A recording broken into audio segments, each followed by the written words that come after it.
अस्सलामु अलैकुम वरहमतुल्लाहि वबरकातुहू। अल्हम्दुलिल्लाहि रब्बिल आलमीन, अल्लाहुम्मा सल्लि अला मुहम्मद व अला आलि मुहम्मद।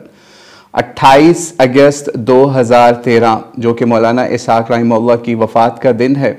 तो इस हवाले से हमने सोचा, या कुछ लोगों की तरफ से अक्सर ये मुतालबा भी होता था कि मौलाना इसहाक के साथ अपनी किसी मुलाकात या किसी अहवाल या सफ़र के बारे में बताइए। तो हमने सोचा कि पहली मौलाना इसहाक के साथ बिलमुशाफ़ा मुलाकात या उनके साथ पहला सफ़र, ठीक है, उसके बारे में आज आपको बताएं कि आपको पता चले कि कितना ग्रेट आलिम दीन था। इस सफ़र से ही आज इंशाअल्लाह ताला आपको ये बात मालूम हो जाएगी। तो आइए इसका आगाज़ करते हैं। दरअसल एक मरतबा क्या हुआ, ये बात है 18 फरवरी 2012 की, गालिबन बरोज़ हफ्ता था, और हमें सुबह सुबह एक दोस्त की कॉल आती है कि भाई इस तरीके से फ़लाँ दोस्त का जो है वो कल निकाह हुआ है। तो उसकी ख्वाहिश थी कि वो अपने निकाह में या निकाह पढ़वाए मौलाना इसहाक रहमतुल्लाह से। अब उसकी ये ख्वाहिश तो पूरी नहीं हो सकी, तो अब आज रात को या आज शाम को उसका वलीमा है, रात को 7-8 बजे। तो तुम्हारी मेहरबानी, या तुम अगर एक काम करो, उसको इस शादी का ये गिफ्ट ही ये दे दो कि उस मौलाना इसहाक को फैसलाबाद से लाहौर ले आओ, ताकि वो उनके इसमें शरीक हो जाएं। और ये हमारे लिए बड़ी खुशकिस्मती इस वक्त हमें फ़ील हो रही थी, उस वक्त 2012 के अंदर, जब हमें सुबह अचानक ये कॉल आती है। वैसे हमें उस लड़के ने या उस दोस्त ने शादी में नहीं बुलाया हुआ था, लेकिन जब ये हमें पता चला कि इस तरीके से हम भी शिरकत भी करेंगे और मौलाना इसहाक से मुलाकात भी हो जाएगी, सफ़र भी हो जाएगा, तो हमने उसकी फ़ौरन हामी भर ली। उसको ये भी मालूम था कि हमारे पास चूँकि घर में गाड़ी भी उस वक्त हुआ करती थी, लेकिन चूँकि अभी हमारा ना लाइसेंस बना हुआ था और ना ही हमारी इतनी ट्रेनिंग थी कि हम जो है वो आउट ऑफ सिटी या लाहौर से फैसलाबाद का कभी भी हमने ट्रैवल जो है वो नहीं किया था, ख़ास तौर पे गाड़ी के ऊपर कभी नहीं किया था। ठीक है, तो हुआ ये कि एक अचानक की बात आई, उन्होंने कहा गाड़ी। मैंने कहा गाड़ी तो इंतज़ाम नहीं है, मेरे घर वाले नहीं मानेंगे, घर वाले गाड़ी नहीं देंगे, और अगर मैंने उनको बताया कि मैं इस तरह जा रहा हूँ तो ये भी नहीं होगा। उसने कहा भाई और कोई बंदा भी नहीं है हमारे पास इस वक्त जिसको हम फौरी तौर पे कह सकें आप ही इसके लिए तैयार हो जाओ, क्योंकि वो मेरे साथ उन्होंने ट्रैवल आसपास किया हुआ था लाहौर के अंदर ही, लेकिन उनको ये नहीं पता था कि लाहौर से बाहर इन्होंने कभी ट्रैवल किया या नहीं किया, और मैंने इस तरह की बातें उनको एक्सप्लेन भी नहीं की। बहरहाल हुआ ये कि उन्होंने फिर एक रेंट करवाई गाड़ी, गालिबन कल्टस गाड़ी थी या कौन सी गाड़ी थी इस वक्त हमारे जहन में नहीं, जो उन्होंने गाड़ी रेंट करवाई, ठीक है, वो भी इतनी ऐसी कंडीशन में नहीं थी कि हम उसको मोटरवे से भी लेके जाते। ठीक है, तो खैर बहरहाल हमने हामी भरी, हम फौरी उनके घर पहुंचे और गाड़ी वहाँ से वसूल की, और हम वहाँ से फौरी फैसलाबाद के सफ़र की तरफ निकल पड़े। तकरीबन समझ लीजिए कोई दोपहर के किसी वक्त 10-11 बजे या इस तरह कोई वक्त था। जब हम निकले हैं तो उन्होंने एक अपने किसी उस्ताद को या अपने किसी साथी को भी हमारे साथ कर दिया, उस भाई ने, ठीक है, तो ताकि एक सपोर्ट रहे सफ़र के अंदर, कोई मसला हो तो एक और बंदा भी साथ होना चाहिए, लेकिन वो बंदा भी ड्राइव नहीं कर सकता। खैर हमने ड्राइविंग शुरू की और फिर हम फैसलाबाद पहुँचे,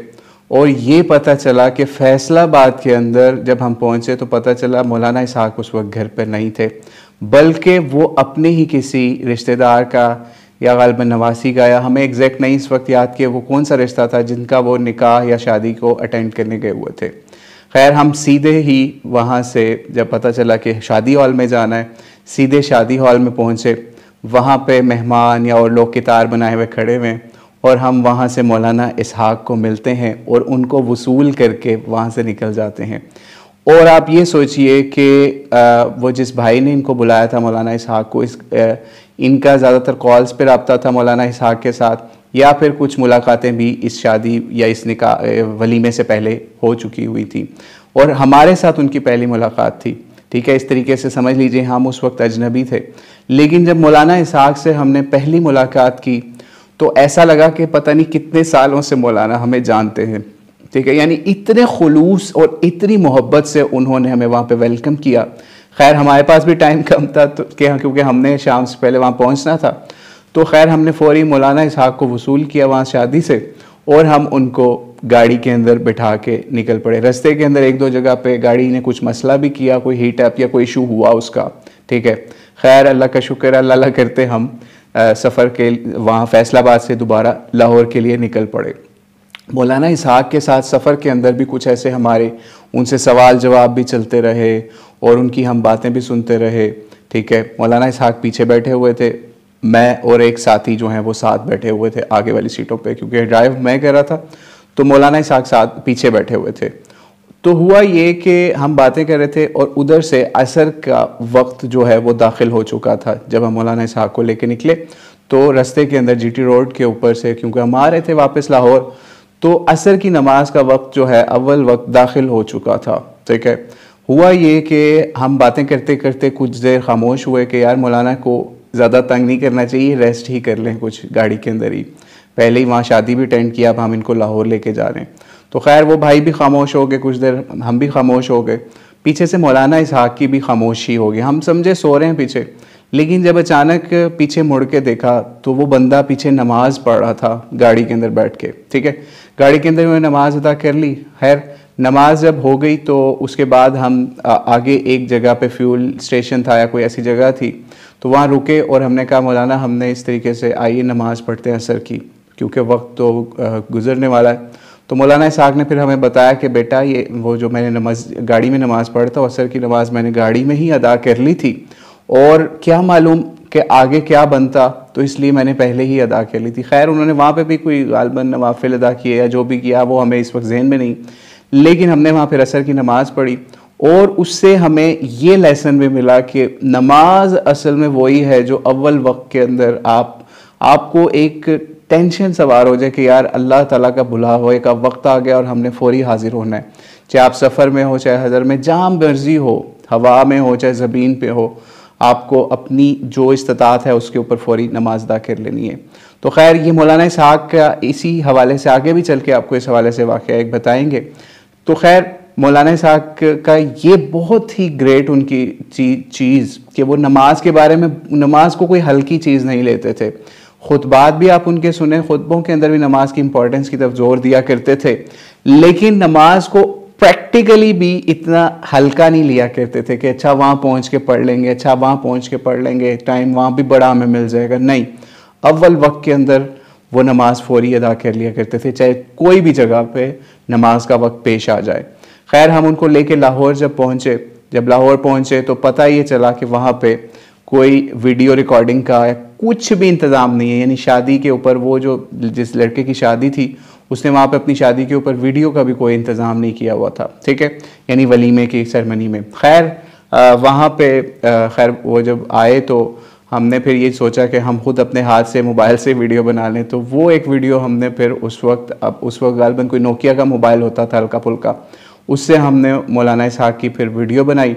तो और गालिबन कोई 14-15 मिनट का या कुछ मिनट का बयान किया वहाँ पे, और लोगों ने काफ़ी वहाँ पे शादी के ऊपर, जैसे आपको पता है बच्चे और ख़वातीन का शोर भी और इस तरह की चीज़ें होती हैं, उस दौरान ही मौलाना इसहाक ने बहुत ज़बरदस्त बयान किया आपस के ताल्लुकात के बारे में, ख़वातीन और उनके हुकूक़ के बारे में और फ़राइज़ के बारे में, इस तरह के मामला जिनकी निकाह या शादी के ऊपर बहुत ज़्यादा ज़रूरत पड़ती है। और एक और चीज़ कि जिस घर में जिस लड़की के साथ उस लड़के की शादी हो रही थी, उनके जो वालिद थे या उनके घर वाले थे, उनका तबलीगी जमात से भी कुछ ताल्लुक़ पाया जाता था। इस वजह से उस चीज़ को मौलाना इसहाक ने ज़ेर नज़र रखते हुए या उस हवाले से तबलीगी जमात के हवाले से भी उनके आपस में मोहब्बत के हवाले से, उनके भी बड़ों के हवाले से बहुत अच्छे अल्फाज अदा किए, ताकि इनको भी ये मालूम हो कि ये, क्योंकि मौलाना इसहाक के बारे में मशहूर था अहले हदीस हैं, लेकिन वो हर जमात से, उसकी अच्छाइयों से, असल में हर जमात के अंदर कुछ अच्छाइयाँ होती हैं, तो उनकी उन अच्छाइयों से वो प्यार किया करते थे और लोगों को इंडोर्स भी किया करते थे उन अच्छाइयों को। खैर यहाँ से जब ये वलीमा ख़त्म होता है, खाना पीना होता है, और जिस वक्त खाना पीना हो रहा था मौलाना इसहाक भी खा रहे थे, तो हम भी उस वक्त भी उनसे सवाल जवाब और इन चीज़ों में मशगूल रहे। बहरहाल उसकी एक वीडियो भी हमने ख़ुद ही बना ली या किसी भाई ने बना ली, वो भी हमारे पास अगर कभी हुई तो वो शायद हम किसी चैनल पे पड़ी भी हो शायद उसका कुछ हिस्सा, क्योंकि उसमें और भी पर्सनल बातें इस तरह की मामला थे, तो इसलिए वो पब्लिक नहीं की गई। तो खैर उसके बाद फिर ये सोच लीजिए तकरीबन 9-10 बज रहे थे, रात का वक्त था, और अब हमारे ऊपर ही ये जिम्मेदारी थी कि हमने ही उनको उसी गाड़ी के अंदर वापस छोड़ के आना है फैसलाबाद। और यानी ये मामला इस वक्त चल रहा था। तो खैर हमने फिर ये सोचा कि हम वो जो साथी थे वो नहीं साथ रहे, तो एक और साथी जो कि हाफिज़ कुरान भी थे, तो उन्होंने कहा कि मैं आपके साथ चलता हूँ, लेकिन एक है कि वापसी पे आपने मौलाना इसहाक़ को मेरे घर से भी लेके जाना है, क्योंकि वहाँ पे भी एक फ़तवा ऑनलाइन शुरू होना था, मोबाइल फ़तवा। ठीक है, तो खैर वो क्योंकि अपनी वालदा से, अपने घर वालों से मौलाना इसहाक़ की वो भाई मुलाकात करवाना चाहते थे, तो हुआ ये कि मौलाना इसहाक़ को हमने सवार किया रात को 10-11 बजे के करीब गाड़ी में, और फिर हम उस भाई के साथ उनके घर पहुँचे। वो भी करीबी घर था उनका, कुछ किलोमीटर के फासले के ऊपर। वहाँ पहुँचे तो क्योंकि उनकी जो वालदा थी ना, उनकी वालदा एक बहुत ज़बरदस्त काम किया करती थी। वो एक क्या काम करती थी कि वो जो भी कोई लोग हुआ करते थे या आप आसपास के रिश्तेदार, उनको फ़ी सबीलिल्लाह उनकी जो औरतें थी ना, उनको कफ़न और उनको नहलाना और इन चीज़ों का गुस्ल का एहतमाम किया करते थे, क्योंकि अक्सर जगह पे औरतों के गुस्ल के लिए, इन मामलात के लिए बहुत मुश्किल से औरतें मिलती हैं। तो वो उनको जब ये पता चला हुआ था कि इसमें बहुत ज़्यादा अजर व सवाब है कि आप किसी की सतर पोशी, पर्दा पोशी करके उसका गुस्ल का एहतमाम करें, तो उन्होंने अपने ये खिदमत जो है वो अपने लिए चुनी हुई थी। तो उन्होंने फ़ौरी जब हम घर पहुँचे उनके, तो घर के बाहर ही वो आ गए कि हम इनसे गाड़ी में मुलाकात कर लेते हैं, या घर के बाहर ही, क्योंकि टाइम बहुत ज़्यादा हो रहा था उस वक्त, 11 बजे के करीब का वक्त था। वहाँ पे ही उन्होंने गुस्ल के मसाइल मौलाना इसहाक़ से पूछना शुरू कर दिए। यानी आप ये सोचिए कि उस बंदे ने ये नहीं कहा कि रात के 12 बजने लगे हैं, 11 बजने लगे हैं, मुझे घर जाना है या कोई ऐसा मामला है, नहीं, फौरी वहाँ पे इतनी गर्म जोशी से उन लोगों से भी, मौलाना उन खातून से भी मिले, हमारी वालदा की जगह है वो, ठीक है, दोस्त की वालदा, तो बहुत गर्म जोशी से उनसे भी उनके सवालों के जवाबात दिए, और ऐसे चुटकियों के अंदर उनको जवाबात दिए कि पहले उनसे पूछा, बल्कि उन्होंने खुद बताया कि मौलाना मैं इस तरीके से गुस्ल देती हूँ, इस तरीके से उनको कफन वाला मामला करती हूँ ख़वातीन का, तो आप मुझे बताएं कि क्या ये तरीका मैं जो बता रही हूँ वो सही है। खैर वो मौलाना ने उनको बड़ा प्रेज़ भी किया इस मामले के ऊपर, और उनको एंडोर्स भी किया, और कुछ चीज़ें उनको बताई भी कि ये चीज़ें जो हैं ये भी आप इसके साथ कर लिया करें। खैर ये चंद मिनट का मोबाइल फतवा वहाँ पे शुरू हुआ, या मोबाइल उन समझ लीजिए गाड़ी के आसपास ही, उनके घर के बाहर ही। यानी ऐसा भी कोई मुखलिस आलिम आज आपको मिलेगा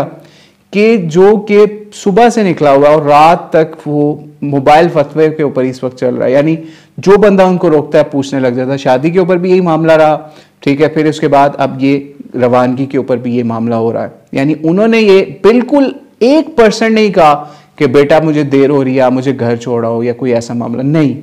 बिल्कुल उन्होंने बहुत खुलूस के साथ, और उनके साथ भी ऐसे बड़े अच्छे तरीके से मिले कि लगता था जैसे पता नहीं कितने अरसे से उनको शनासा हैं या उनको अपनी बेटी समझ रहे हैं, ठीक है। खैर इसके बाद हम रवाना हो गए फैसलाबाद। जब रवाना हुए तो खैर हमने रास्ते में उनको ज़्यादा तंग नहीं किया। खैर रास्ते में उनसे ज़्यादा बातचीत बहुत कम की, ताकि हमारी तरफ से ही उनको कुछ सुकून पहुँचे, ठीक है, क्योंकि वो उनका ये मामूल था ये, मतलब उनकी डेली की रूटीन थी कि कोई भी उनको फ़ोन करे या उनसे मुलाकात के लिए घर पहुंच जाए, मस्जिद पहुंच जाए, वो वहाँ पे उसके साथ उसको पूरा जो है टाइम दिया करते थे। वो ये नहीं कहते थे चलो भाजो इधरों, कोई ऐसा मामला नहीं, या फिर टाइम लेके आना है या इस तरीके से आना है या मेरे सेक्रेटरी से मिल लेना, मेरे फलां से मिल लेना, नहीं, बिल्कुल ऐसे खुलूस के साथ टाइम दिया करते थे। खैर उनको जब हम वापस छोड़ने गए घर पे, उनके घर, तो खैर जब हम उनके घर पहुँचे, काफ़ी बड़ा आलिशान घर था, ठीक है, उनके बेटे का बताया जाता है वो घर था जिधर हम उनको छोड़ने गए। लेकिन उस घर को देख के हमें ये फीलिंग आई कि यार इतने बड़े घर में माशाल्लाह ये रहते हैं, लेकिन इतनी सादा ज़िंदगी गुजार रहे हैं, और बहुत सादा ज़िंदगी गुजारते थे। यानी अपने बच्चों से भी वो कोई समझ लीजिए एक्स्ट्रा फेवर नहीं मांगते थे, ठीक है, यानी इतनी सादा ज़िंदगी गुजारते थे। और जो मस्जिद से जो माइनर सा वजीफ़ा मिलता था ना, वो भी लोगों पे लुटा दिया करते थे। और गालिबन जिस शादी के अंदर मौलाना गए, लोग तो होता है कि लोग पैसा देते हैं कि या तय करके जाते हैं कि हमने फलां जगह खुतबा देने आना है तो हम पैसा लेंगे। बताया ही जाता है कि उन्होंने भी गालिबन वहाँ पे उस लड़के को, या जिसकी शादी थी या बेटे की, उसको भी वहाँ पे सलामी दे के आए। खैर हम उनको जब छोड़ने गए तो वहाँ पे भी एक मामला ये पेश आया कि जब हम घर पहुँचे तो घर जो है वो कोई नहीं था उस वक्त, कोई दरवाज़ा नहीं खोल रहा था, और मौलाना अपने बच्चों को भी उस वक्त, क्योंकि रात के तकरीबन जो है ना 2-3 बजे बजने का वक्त था उस वक्त, ठीक है, तो मौलाना अपने बच्चों को भी इस हवाले से तंग नहीं करना चाहते थे कि मैं उनको कॉल करूं। लेकिन ये पता चला कि गालिबन शायद उनके बच्चे जो हैं या घर वाले जो हैं वो बड़े बेटे थे, खैर तो वो या मरी गए हुए थे किसी जगह पे या दूसरे शहर से बाहर कहीं पे गए हुए थे। खैर काफ़ी देर दरवाज़ा खड़काते रहे, कोई मुलाजिम वगैरह फिर आए, तो फिर मौलाना इसहाक को हमने वहाँ पे छोड़ा और फिर उनसे इजाज़त ली और फिर वहाँ से हम फौरी रात को निकल गए और फिर वापस हम लाहौर समझ लीजिए फजर के करीब करीब वापस आ गए। ये तो हो गया शादी वाला मामला और ये सारा सफ़र हो गया। अब आगे असल बात मज़ीद शुरू होने लगी है, जो उनका इखलास और खुलूस आपके सामने मज़ीद आएगा। हुआ ये कि शादी के चंद माह के अंदर ही या 1 माह के अंदर या कुछ दिनों बाद ही उनकी आपस में कुछ मामलात ख़राब हो गए लड़की वालों के घर वालों से, ठीक है, लड़के लड़की वालों के घर में आपस में गठबंट हो गई और लड़ाई झगड़ा कुछ शुरू हो गया। खैर वो अपनी लड़की को वापस ले गए, सियालकोट या आसपास कहीं पे उनका घर था, लड़की को वापस ले गए। ये लड़का फौरी मौलाना इसहाक के पास भागा, पहले फ़ोन पे बात की, फिर उनके पास गया कि मुझे मशवरा दें, नहीं मेरी शादी हुई है, अब मैं क्या करूं। खैर मौलाना ने उसको बहुत सुझाया बुझाया, समझाया कि ये इस तरीके से तुम अपने मामला सेटल डाउन कर लो। खैर इसने जब ये बातें कर ली, इसने फिर मौलाना से इजाज़त ली, तो मौलाना ने फिर फौरी खुद से हामी भर ली कि मैं आपके साथ चला जाता हूँ, अगर आप कहते हो तो इस हवाले से मैं उनको मना के अपने हिसाब से ले आऊँगा। क्या ऐसा आलिम दीन आपको मिलेगा कभी कि वो मसाइल नहीं बल्कि प्रैक्टिकली लोगों के घरों को टूटने से बचाता हो। खैर वो लड़का जो है वो खुद भी बस पे गया हुआ था वहाँ पे, लेकिन अब वापसी की जो है उसका नहीं था कि मैंने किस वक्त निकलना है, उसने कोई टिकट नहीं कराई हुई थी। जब अड्डे के ऊपर वो पहुँचते हैं तो वहाँ पे कोई बस उस वक्त रेडी नहीं है निकलने के लिए, तो बड़ी 3rd क्लास या सादा सी बस जिसके अंदर आम लोग सफ़र करते हैं, वो उसके साथ उसी बस के ऊपर मौलाना इसहाक सवार होते हैं और उनके साथ लाहौर वापस आते हैं। फिर लाहौर से वो एक और गाड़ी करवा के उसके घर वालों के साथ लड़की वालों के घर जाते हैं और वहाँ पे जब वो जाते हैं तो वहाँ पे फिर लड़की वाले जो हैं वो इतना इकराम करते हैं। मौलाना इसहाक की शख्सियत ही ऐसी थी, यानी ऐसी प्यार मोहब्बत और तस्फिया करवाने वाली शख्सियत थी कि वो भी जो है वो उनको भी मौलाना की शर्म इतनी आती है कि वो फौरी अपनी बेटी को मौलाना के साथ या उनके जो समझ लीजिए उनका शागिर्द है या हमारा दोस्त था उसके साथ रवाना कर देते हैं अपने उसके शोहर के साथ। यानी और वहाँ पे भी एक बहुत ज़बरदस्त वाक़या ये पेश आया जो कि हमने अपने दोस्त से दोबारा इस मामले को कंफर्म किया कल रात फ़ोन करके कि वहाँ पे क्या मामला पेश आए थे। तो खैर जो भी उनके मसले थे पर्सनल वो तो हमने नहीं उनसे पूछे, लेकिन एक मामला उन्होंने हमें ये भी बताया कि वहाँ पे जो उस घर के अंदर बच्चे थे या कोई छोटे थे, बजाय इसके कि वो लोग मौलाना इसहाक को उस घर वाले के घर के बड़े मौलाना इसहाक की कोई इकराम करते कि ये लें जी गिफ्ट और ये हमारी तरफ से कोई पैसा आपने हमारा घर बचा रहे हैं, नहीं, मौलाना इसहाक वहाँ के बच्चों को भी वहाँ के गिफ्ट या पैसे जो है पैसों की शक्ल में वहाँ पे दे के आए। जैसे हमारा कल्चर भी है ना कि आप किसी के घर जाएं तो वहाँ पे जो बच्चे छोटे नज़र आते हैं तो उनको बड़े जो बुजुर्ग होते हैं वो कोई पैसे वगैरह दे देते हैं। तो मौलाना इसहाक वहाँ पे भी अपनी वो सखावत जो है या अपना समझ लीजिए अच्छी तरबियत को वहाँ पे छोड़ के आए और वो घर वालों ने फौरी रवाना कर दिया। खैर जब ये वापस आए तो उसके कुछ अरसे बाद समझ लीजिए उनके घर औलाद भी अल्लाह ताला ने दी। फिर मौलाना इसहाक गालिबन उस वक्त हयात थे तो उनसे मशवरा करके उसका नाम, पहले बच्चे का नाम हुसैन रखा। फिर कुछ वर्षे बाद अल्लाह ताला ने उनको दूसरा बेटा दिया, उस बेटे का नाम उन्होंने जाफ़र रखा, ठीक है। और आपको ये भी बताते चले मौलाना इसहाक के बेटे का नाम भी जाफ़र था। ये 2 बेटे हो गए। अब मौलाना इसहाक तो वफात पा चुके हुए थे इस वक्त तक। फिर उसके बाद अल्लाह ताला ने उनको तीसरा बेटा अता किया तो उन्होंने उस बेटे का नाम एक नबी इसहाक और प्लस मौलाना इसहाक की मोहब्बत, इन चीज़ों को जमा करते हुए उन्होंने अपने बेटे का नाम मौलाना इसहाक के नाम के ऊपर इसहाक रख दिया, ठीक है। तो आप ये सोचिए कि कितनी ग्रेट हस्ती होंगी वो कि एक इस तरीके से उनका घर भी बचा, फिर अल्लाह ने उनको इतनी औलादें भी दी और फिर उन्होंने इनके नाम के ऊपर अपने बच्चे का नाम भी रखा। तो अल्लाह ताला से दुआ है अल्लाह ताला उनके घर को आबाद रखे। खैर उनकी फिर पता चला बाद में एक बेटी भी हुई कुछ अर्सा पहले, उसका नाम उन्होंने फातिमा रखा हुआ है। तो खैर बहुत ज़्यादा मुहिब अहले बैत थे और उनको ये अहले बैत के नाम भी बहुत ज़्यादा पसंद थे। अज़वाज के नाम, उसके अलावा नबी इस्लाम की बेटियों के नाम, ठीक है, और सहाबियात के नाम भी उनको बहुत ज़्यादा इस हवाले से पसंद थे। तो कोई भी उनसे मशवरा देता था, उनके करीबी होते थे तो लोगों को यही कहते थे कि भाई ये अहले बैत के नाम पे, सहाबियात के नाम पे, सहाबा के नाम पे अपने बच्चों के नाम रखो। ये मॉडर्निज्म के अंदर जो है ना घुसो कि भाई ऐसा नाम रखना है कि जनाब वाह वाह वाह वाह हो जाए। नहीं, सहाबा, सहाबियात, अहले बैत, इनके नामों को जिंदा रखो अपने बच्चों के नामों के अंदर, ताकि उनकी खुसूसियात का कुछ ना कुछ तो असर वो बच्चे कल को उनको अपने नामों के ही इलाज के अंदर कुछ चीज़ उनके जहन में आ जाए। तो खैर वहाँ से जब वापस आए, और एक और वाक़या भी जो हमने इसमें से मिस किया वो ये भी कि जब वो भाई हमारा दोस्त इनको फैसलाबाद से लेके आ रहा था, तो बस के अंदर कोई किसी नमाज का टाइम हो गया, तो उसने दोस्त ने कहा कि मैं तो उतर के पढ़ लूँगा। तो जब उतरने लगे तो उन्होंने कहा कि मौलाना इस तरह नमाज का टाइम है तो हम नीचे उतर के कहीं पढ़ लेते हैं। तो उन्होंने कहा बेटा मैं तो वहाँ बस के अंदर ही पढ़ चुका हूँ। यानी इतनी उनको नमाज की फ़िक्र हुआ करती थी और इतने खुलूस वाले थे कि एक और वाक़या हम इस हवाले से आपको ये भी बयान करते चलें कि वही भाई जो कि मौलाना इसहाक से अपना ये मामला सेट करवाने के लिए या फिर अपने घर को टूटने से बचाने के लिए मौलाना के पास फैसलाबाद गया हुआ था, उसने बताया कि एक मरतबा ऐसा ही हुआ कि मैंने देखा कि मौलाना इसहाक को कोई साइकिल के ऊपर बैठा के बंदा लेके जा रहा था। आप सोचिए, इतना कोई 70 साल के करीब का बूढ़ा बंदा हो और उसको इस उम्र के अंदर और उसको वसाइल की भी कोई कमी ना हो, किसी को भी फ़ोन करके बुला दे कि मेरे लिए गाड़ी ले आओ, ये कर दो। नहीं, वो उस साइकिल वाले के साथ उसके घर गए, उसका भी कोई तलाक या इस तरह का कोई मामला था कि उसका घर टूटने से बच जाए। लेकिन इतनी सादा पर्सनैलिटी हमने अपनी ज़िंदगी में नहीं देखी, इतनी खुलूस वाली पर्सनैलिटी हमने अपनी ज़िंदगी में नहीं देखी, जो इतनी डेडिकेटेड हो दीन के नाम के ऊपर। और वो इस चीज़ को कहते थे कि ये दीन जो है ना, वो ये नहीं है कि आपने सीख लिया या पढ़ लिया तो उसके बाद आपकी छुट्टी होगी।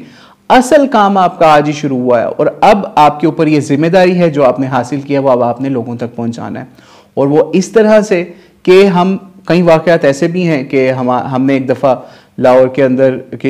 किसी इन्होंने मुलाकात की, तो हमने ऐसी किसी फेसबुक पे कहीं पे पोस्ट लगा दी कि फ़लाँ घर के अंदर मौलाना इसहाक ने आना है। दर्जनों लड़के जो है या आधे दर्जन के करीब लड़के जो हैं वहाँ पे आ गए उनको पकड़ने के। हमने इनसे बहुत ज़्यादा सवाल करने, नो वीडियो, कुछ भी नहीं रिकॉर्ड हो रहा। और वहाँ पे रात तक तकरीबन 12-1 बजे तक महफिल 2 बजे तक लगी और लोग अपने सवालात पूछ रहे हैं और बहस भी साथ साथ कर रहे हैं। लेकिन मौलाना इसहाक ने कभी किसी को ये नहीं कहा था कि तुम बच्चे हो, भी कल के बच्चे हो, मुझसे क्यों बहस कर रहे हो। नहीं, मौलाना इसहाक उनको इल्मी लिहाज से जवाबात दिया करते थे। तो बहरहाल अल्लाह ताला की करोड़ों रहमतें हों और अल्लाह ताला से हमारी ये बहुत ज़्यादा दुआ है कि अल्लाह ताला हमें भी मरने से पहले कोई मौलाना इसहाक जैसा बड़ा आलिम दीन,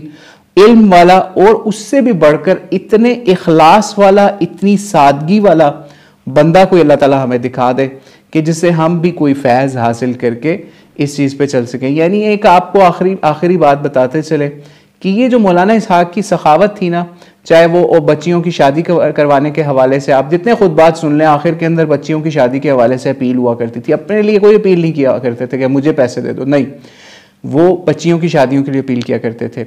ये जो सिफात थी ना उनकी, इखलास वाली या फिर जनरॉसिटी वाली या उन लोगों की मदद करने वाली, सखावत वाली या डाउन टू अर्थ वाली, ये वो सिफात थी जो नबी अलैहिस्सलाम में, उनके सहाबा में, उनके अहले बैत के अंदर पाई जाती थी। तो यही सिफात जो है इनकी बहुत ज़्यादा हिस्सा जो है प्रैक्टिकली अगर हमने देखा अपनी लाइफ में किसी आलिम दीन के अंदर, तो वो हमने मौलाना इसहाक के अंदर देखा। यानी आप प्रैक्टिकली जो लोग उनके साथ रहे, आप यकीन जानिए वीडियो के अंदर से आप कुछ एक हिस्सा हासिल कर सकते हैं उनके इल्म का या उनकी शख्सियत का, लेकिन एक मुलाकात के अंदर ही आप उनसे वो चीज़ें सीखते थे। इवन आप ये सोचिए, हम खाना खाते थे तो हमें नज़र आता था कि सबसे ज़्यादा साफ प्लेट जो है ना उस बंदे की है। यानी जितना खाना डाला है प्लेट को इतने अच्छे तरीके से साफ किया करते थे कि लगता था कि जैसे धुली हुई प्लेट उनको मिली है। यानी इस तरीके से उसको साफ कर लिया करते थे खाने की। तो मतलब नेम एनी प्लेस, हर जगह पे वो उस चीज़ के साथ इंसाफ करते हुए, बल्कि एहसान करते हुए, अदल करते हुए, सखावत करते हुए इन चीज़ों को मलहूज़े खातिर रखा करते थे, जो कि इस्लाम का असल खासा यही था कि नबी इस्लाम, सहाबा, अहले बैत जब ये अपना अमल दिखाते थे ना लोगों को, तो लोगों के हाथों से तलवारें गिर जाया करती थी और वो मुसलमान हो जाया करते थे अमली लिहाज से। तो ये था अमल जो कि हमने मौलाना इसहाक के अंदर बहुत मकामात पे देखा, और कभी मौका मिला तो इंशाल्लाह मज़ीद इसके हवाले से कुछ वाक़यात आपसे डिस्कस करेंगे या बताएंगे। तो अल्लाह ताला से दुआ है अल्लाह ताला हमें भी नबी इस्लाम का जन्नतुल फिरदौस में साथ नसीब फरमाए। और ख़ास तौर पे चूँकि मौलाना इसहाक की वफ़ात के हवाले से बात चल रही, तो उनकी वफ़ात के ऊपर भी हम यही दुआ करते हैं, या उस वक्त भी की थी और आज भी यही करते हैं कि अल्लाह ताला उनको भी नबी इस्लाम का, उनके नेक असहाब का, इनके नेक अहले बैत का साथ जन्नतुल फिरदौस में अता फरमाए। वल्लाहु आलम बिस्सवाब। अस्सलामु अलैकुम व रहमतुल्लाहि व बरकातुहू।